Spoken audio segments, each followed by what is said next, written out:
to any speaker that wishes to address council? Okay. Anybody here to address that? Ronnie Anderson, 7042 Hagen Road, Brentwood Bay. Mayor Moore and Council. It was my observation prior to the acceptance of the secondary suite in Central Saanich that the predominant criteria of residence was that all suites be owner-occupied, or all homes be owner-occupied, the suites in those owner-occupied homes. It's fallacy to think that a home and a suite rental create affordable housing. Wealthy investors compete with families for the most affordable houses, pushing up prices. In this market, rent from suites rarely pays a mortgage. Therefore, rents must be high to finance a mortgage. As a result, investor houses are more likely to be rented to groups of single people, all with cars, friends, and extended families. And this completely changes the nature of our neighborhoods. It increases traffic and noise without benefit to the permanent residents. At present, a suite helps a family pay for a home and make a long-term commitment to the community. The tenant in the suite may change, but the neighborhood remains family-oriented and stable. With our present system, there's nothing to stop an owner from living in their suite as their life situation may change and rent out the main house. By allowing rental of the main house and the suite, we open ourselves to a drastic change in the ambience of our established neighborhoods. The only people who will benefit from the changes of this bylaw will be those landlords wealthy enough to invest in real estate. In fact, further pushing up home ownership out of the reach of families. The District of Saanich found that house and suite rentals so problematic they had to enact a bylaw restricting the number of unrelated adults per dwelling. Absentee landlords don't care about neighbors. Let's not help property speculators get rich. Instead, help families stay in their homes, in their neighborhoods. With all due respect, very few of the present council live in the urban settlement area as I do, and so will be unaffected by this bylaw amendment. Those of us who are committed to a lifetime in this community feel every change. Let those changes be positive and a genuine benefit to those of us who actually live here. I also trust that all the council members who own rental property or who have family members that do will excuse themselves from these deliberations. Thank you. Thank you. Any other speakers? Oh, yes. I'll go. Okay, I'll just have a second. Jerry Valacat at 7767 Bruce Gordon Place. I believe that we had a survey of the community, and I think it was around 80%. I think I took part in one of them that believed we said it's good to have suites as long as it's owner-occupied. I was concerned, have we missed, was there another one done, a survey or something mailed out or public meetings on this? Because I don't see anybody in the community driving this issue. I've talked to about 50 people just in 2 weeks from different areas of the community, and nobody's heard about any meetings on this or who's driving it. Has there been a survey? Or? No, there has not. Mr. Mayor, I guess for you, council? No? Oh, no? Okay, thanks. I wondered. The other thing, I don't agree with having absentee owner-occupied. I'd sooner have owner-occupied personally. And the little experience I've had years ago with this when we were on council, I remember in the Stellies area and in the Tanner Ridge area. I was able to help 5 families in the neighborhoods because there were problems with non-residential owner-occupied suites. And the irony was, when it was all looked into, and it took about 2 months to settle it all, they were actually realtors that lived in Victoria and Saanich that actually owned the buildings. Anyway, that's, I'm going to leave my time for other people that have more to talk about. Thank you. Go ahead, Fred. My name is Fred Peete. I live at 1210 Marin Park Drive, Brentwood Bay. Postal code is DAM1G7. I have both an oral presentation and a written submission. The written submission is supported by a number of documents. I have one copy of the written submission with all the supporting documents for the clerk, which I'll give to her now.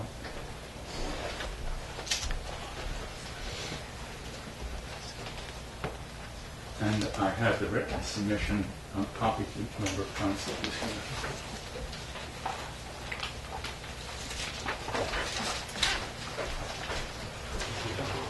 And I shall now speak to this. got several points. The first is that I don't believe that council has a mandate to make this change. And the reason is that this survey, which has been mentioned before, was done at the time of the initial suite bylaw being brought in. At that time, there were 422 people in favor of having suites, but it was conditional on, of those 422, 373 said their support was conditional on the property being owner occupied. There's been no survey since then, and therefore the council is still bound by that original survey, and therefore it does not have a mandate to withdraw that condition that had 88% of the people supporting it. The next thing is that I believe that this amendment runs counter to legislation. Section 115A of the Community Charter, under Part 5, Division 1, Council Roles and Responsibilities, it states, each council member has the following responsibilities: to consider the well-being and interests of the municipality and its community. In my view, going against the wishes of 88% of the community is a flagrant disregard of this legislation. I request that the councillors who voted in favor of this amendment at readings 1 and 2 on March 21st reverse their position and vote against it and abide by the legislation under which they are required to function. The bylaw amendment was brought forward for readings 1 and 2 on March 21st by Councillor Bryson, and he did this on his own initiative. There was no, came out at the council meeting on that day, that there was no community demand or request for it. And I think that for Councillor Bryson to ignore 88% of the community, with the remainder not requesting it or asking for it, in my view, is ignoring the legislation under which he's required to observe. So I ask him to abandon his initiative and live by that legislation. Councillor Olson, at the same meeting on March 21st, at the Town Hall meeting, on May 25th of this year, stated that he has supported the amendment because he has school friends who live in Langford and they would like to move back to central Saanich and live here. But in my view, Councillor Olson's concern for the residents of another municipality, namely Langford, and in particular for his friends living there, is at odds with his obligations to the residents of this community and this municipality under Section 115A of the Community Charter, and I request that he reverse his position. Furthermore, in his, Councillor Olson's election brochure of 2008, he stated, I am committed to protecting the integrity of the planning process through sound, evidence-based decision-making. I request that Councillor Olson honor this statement in light of the 88% survey result, Section 115A of the Community Charter, and the Municipal Planner's recommendation, which I turn to now. This is a third point. This bylaw amendment runs counter to the advice of staff. There's a memo from H. Burns, the Director of Planning, to Mr. Mason, the Administrator, dated January 10th, 2011, on this bylaw amendment, and it concludes with the recommendation that this amendment not be passed and that the owner occupancy condition remain in place. Furthermore, I feel that this bylaw amendment runs counter to the original purpose of the suite bylaw. One of the main reasons for bringing in the original bylaw was to make the purchase of a house more affordable, because the income from the suite could be used to help pay the mortgage for the homeowner who otherwise would be unable to afford the house. It is impossible for me to see how this bylaw amendment is consistent with this original purchase and the owner is not living on the property and already has a home somewhere else.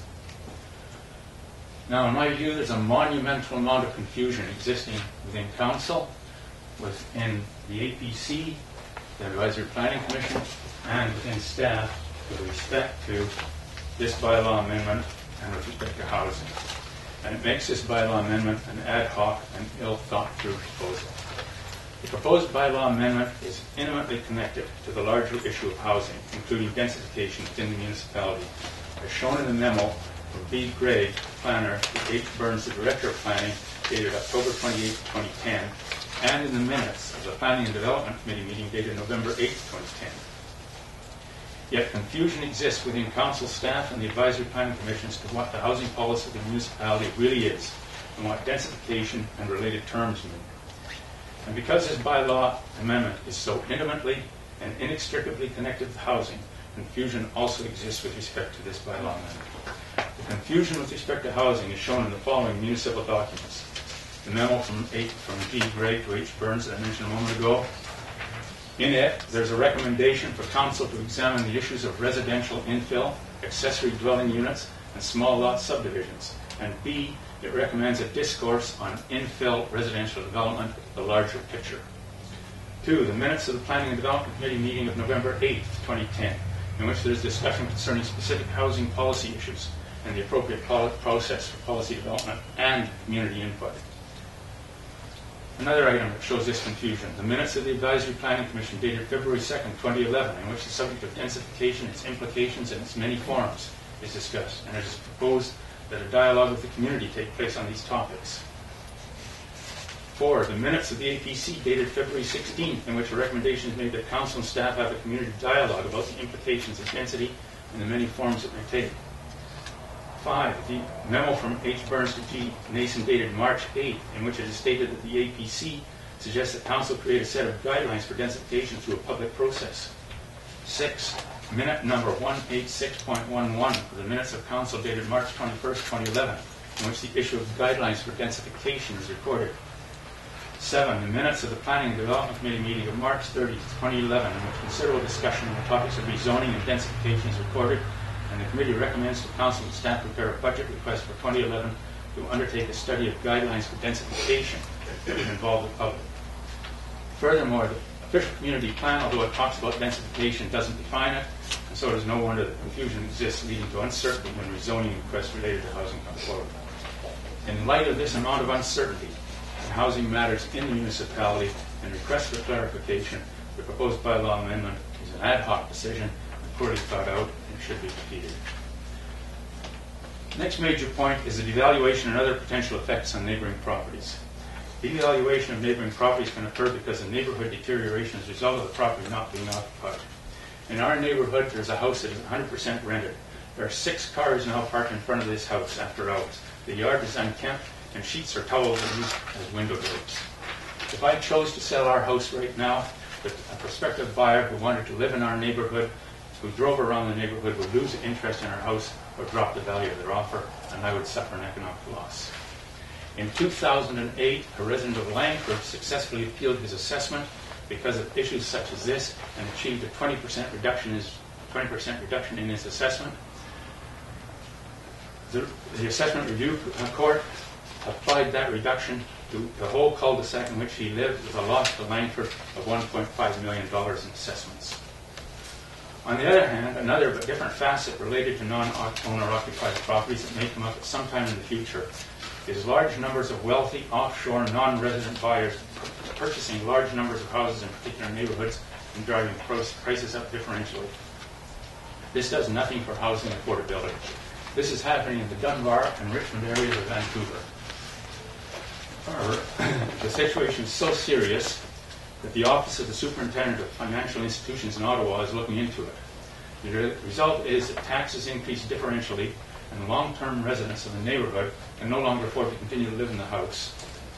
They will have to sell and move to another area where taxes and housing prices are lower.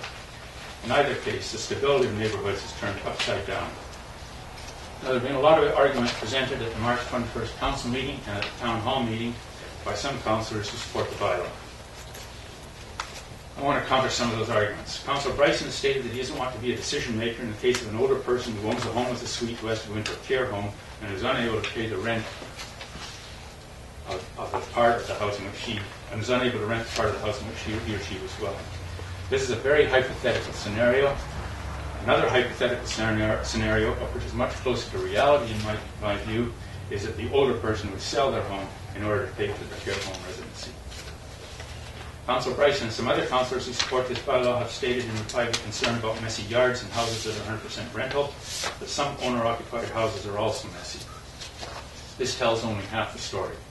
The other half of the story, which brings the scenario closer to reality in my mind, is that for every owner-occupied house with a messy yard, there could be 10 or more rental houses with messy yards. Councillor Bryson states that it is acceptable to rent a house without a suite in the municipality, and then concludes that it should be acceptable to rent both dwelling units and a house with a suite. In my view, this is comparing apples and oranges. One difference is that instead of one dwelling unit being rented, 2 are now being rented. Another is that there are problems with the owner-occupied house. There's somebody who is easy to contact. In the case of a non-owner-occupied house, neither renter is responsible to the other. Thus, there's nobody to complain to in the event of problems arising other than the absentee landlord, which is a much more difficult situation. I'd like now to turn and speak to negative impacts of this amendment. In my view, this amendment will lead to more noise, more garbage strewn about, more damage to plants, more on-street car repairs, more on-street parking, more transient residents with no commitment to the community, more front lawns replaced with gravel, and more unkept yards. I'm not alone in this view. One can go back and examine Appendix B to the June 21st, 2005 memo from H. Burns, Director of Planning, to G. Mason, the Administrator. This memo contains more than 2 pages of concerns expressed by residents at the time the initial street bylaw was being introduced. Removing the owner-occupied condition will compound all these concerns. Next major point, number 9. The negative impacts don't affect rural property residents.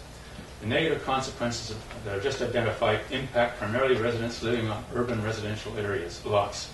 They have virtually no impact on people living on rural acreages because of the distances between the rural properties.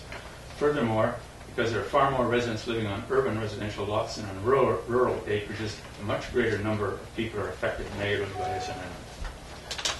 Some councillors who voted for this amendment as first and second readings live on rural acreages, and thus, as explained, are not impacted by this bylaw amendment.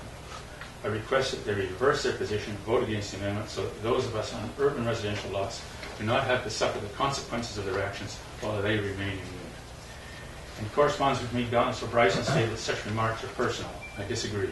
They are facts that describe the reality of the situation. There's another issue, the issue of conflict of interest. I have assumed that Councillor Bryson, who introduced this bylaw amendment on his own initiative, was motivated by a social conscience and a personal agenda to help the less fortunate, the underprivileged, and lower-income members of society by providing affordable housing to these members. I thought his goal was noble, but the means were flawed. However, the consequences of his action have a negative impact on me, but no impact on him, because I live on an urban residential lot and he lives on a rural acreage.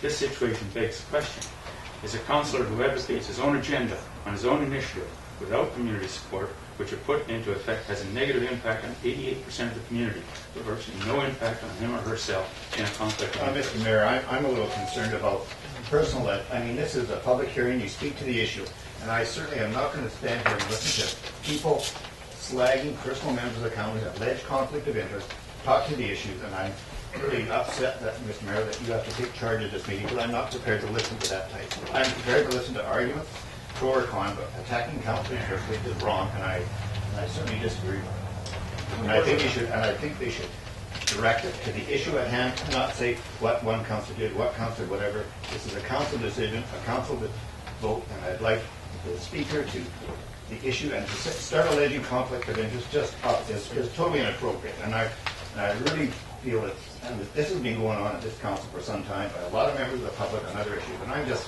fed up with it. And I'd like you to control the speaker, speak to the issue, and stop alleging conflicts of interest. If you think you have an issue, you go to court. But just stop flagging this stuff out in the public all the time. I'm just tired of it. I have not been putting this out in public all the time. This is the first time I've been in public Well, in a long this is time. not right to do. And I'm not alleging conflict of interest. I'm In raising any this event, issue. I think it's inappropriate, Mr. Mayor. That's my comment, and the speaker should realize that he's not making points with anybody when he starts that type of comment. Quick comment, Councilor Larson, thank you. Would you please conclude your... Okay, I'll skip the remainder of the conflict of interest issue. Now, I think that Central Saanich is already carrying its load of rental properties. According to the last Statistics Canada census in 2006, 18% of the dwellings in Central Saanich are rental dwellings. Central Saanich characterizes itself as a rural municipality. The percentages for the other rural municipalities in the Capital Regional District are Highlands 6%, North Saanich 10%, Metchosin 14%, as compared to Central Saanich's 18%. So clearly, Central Saanich, as a rural municipality, is carrying more than its load of rental properties. If Council feels that the CRD needs more rental building units, I think it should take its concerns to the CRD and its various housing-related committees. In addition, Central Saanich, as a rural municipality, compares favorably with most of the urban municipalities in the CRD as shown below. As a rural municipality, there's no need for Central Saanich to do more. Langford is only at 21%, Sydney at 23%, Colwood at 24%, View Royal at 25%, Oakley at 26%, and Saanich at 27%. And Victoria is way up at 60%. There's one other item that I didn't have to put into this. Apparently, there's some stories going around that the current bylaw couldn't withstand a court challenge, and I just heard about this too late to put it into my written submission. The Supreme Court, in fact, Canada has already dealt with this issue and come down on the side of the neighbours who complained about such rental properties. And in fact, they use some of the same terms as to what can happen to neighbourhoods when 100% rental properties start to arise. Thank you very much. Thank you. Next speaker. Thank you, Mr. Mayor. I won't get into debate, but I do want to just address one thing. This is not new to me that Mr. Peet has brought up the potential concerns around conflict of interest. And specifically, I want to be clear with the public that I asked Mr. Peet to be very clear about where he perceived a conflict of interest to exist, and because it's a very serious allegation for a member of council to suggest that we're entering into discussions on something we have a conflict of interest in. It's something that I think we all take very seriously around the table. And Mr. Peet never did get back to me with any specific concerns, and it's unfortunate that he chose to raise that again this evening. Again, reading through this, I'm unable to actually ascertain any specific allegations, except that there's an entire paragraph legal conflict of interest. Thank you. Next speaker. Bylaw 1732. Yes. Glenda Cunningham is my name. I own the property at 1118 Vic Place in Brentwood Bay. I have owned this property since 1990. My marriage split up in the mid-90s, and I assumed the house, and with it the mortgage.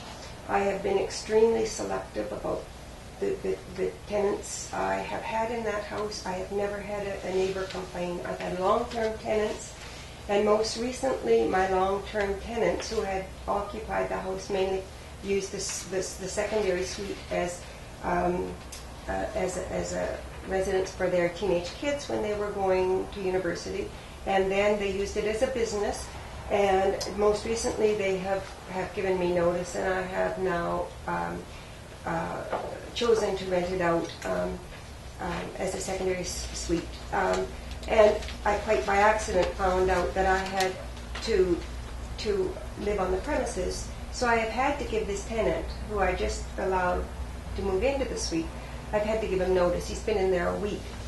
I just happened, when I found out that I had to live on the premises, I went to see the bylaw officer and so to speak, turn myself in.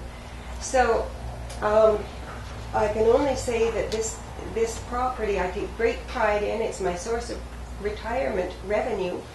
I'm prepared to certainly do what it takes to bring it up to speed, to code, but I can only say I challenge anyone to drive by my rental property in Brentwood Bay. It's a desirable, one of the nicest cul-de-sacs in Brentwood Bay, and with professionally landscaping, my husband and I, my new husband, take great pride in it. We're available. We've never had a complaint since 1995, since I've been renting out my suite. Thank you. Okay. Any other members of the public would like to address bylaw 1732? Yes. I wasn't actually going to speak tonight. It feels like I've done my fair share of speaking lately, but I think I will address this issue. First of all, I understand and I really appreciate Mr. Bryson's sympathy towards the scenario of an older person going into care, but if the tenant in the basement or upstairs is living there and the elderly person goes into care, I have a difficult time understanding why they would have to leave, because as long as it was this part of the house was still owner occupied, even if the primary residence became the care home, as long as it was owner occupied, people can own residences, as many residences as they like. Technically, I don't see where the tenant would have to be evicted. A more likely scenario is that the elderly person would, knowing they weren't going to come back, would probably rent out the whole house to one family, thus giving them more rental income. And also, the more likely scenario is that they would sell the house. That just seems the most logical. So although there is a very slight chance that they would keep the house and keep the tenant, I still can't see, as long as there was part of the house that was considered to be owner occupied, why that tenant would have to go. Secondly, in regards to conflict of interest, I believe any councillor that owns an investment house that can be modified to accommodate two families and increase the amount of rent that they currently bring in on that rental property would be in a conflict of interest because of the amount of rent they would be making more money, basically. Or if someone was in the real estate business or somebody's wife was in the real estate business, the other problem is now you are creating a more lucrative real estate market for investment buyers and speculators, because now you can go to your bank and you can legally go to your bank and say, hey, we can, and now in Central Saanich, we have different rules than in other areas, and you can rent out both upstairs and downstairs and make more money, which will help them qualify for a larger mortgage, and will encourage people who want to invest who may not even live not only on this island, but not even in this country, which does not give the neighbor a lot of recourse. I believe when somebody lives in the house, they want a certain standard of living for themselves, and therefore the tenants benefit from that, whereas when you don't live anywhere near the property, you don't see the property, it's treated more like a business, and the tenets of a business is to put as little into it as you can and charge as much as you can, because that's the way businesses make money. So therefore, it no longer becomes a residential property. In my mind, it's a commercial property, because now it's a commercial venture. And as far as creating affordable housing goes, the most affordable housing will take place when the owner lives in the house, because when you don't live in the house, you pay higher property taxes, you pay higher insurance rates, you usually pay a management company or someone to come do the work that a homeowner could normally do. And now what mortgage companies are starting to do is they're starting to what's called bonusing up their rates for investment properties. So the lower interest rates are going to people who live in the house, not to people if it's an investment property. So you have now a house, which the same house that before, that has much higher expenses to the owner, so therefore they have to have higher rent in order to cover these expenses. So the idea that this creates affordable housing, to me, is ludicrous, because under this circumstances, all of the costs are higher. I agree people need to rent out their basement suites because of the amount of spending that's going on with the council and the amount of tax hikes we're going to be seeing in the next few years. We have no choice but to rent out our basement suites. None of us want to rent out our basement suites, but we're at the point where we have to, even if we own our houses free and clear. And my last point will be that there's only one councillor that I can see on this council, which is Susan Mason, that lives on a regular street in a regular house. That every other councillor here lives on acreage. They either live outside of the municipality or they live on land that does not necessarily pertain to these rules. So the only person that could actually be affected by this legislation would be Susan Mason.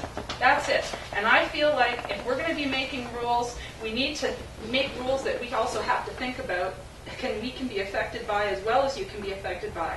And I feel like if you're making one set of rules that applies to everybody else and another that you are basically don't have to live with, I think it's unfair. And I think it really needs to be considered. Thank you. Thank you. Next speaker? Any other speaker? For the second time, is there any other speaker? Mr. Pete again? Yes. I just want to refer to something that Alderman or Councillor Bryson said in reply to what I had said.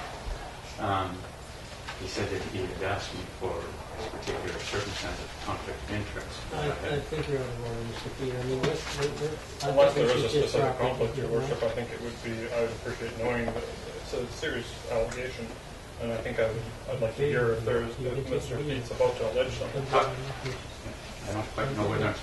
Sorry, if you... Go ahead.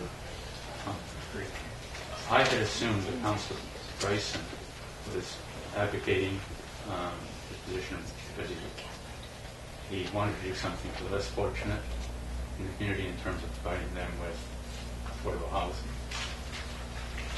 He questioned, in our correspondence that we have, which I haven't made public, he said that he questioned my assumption.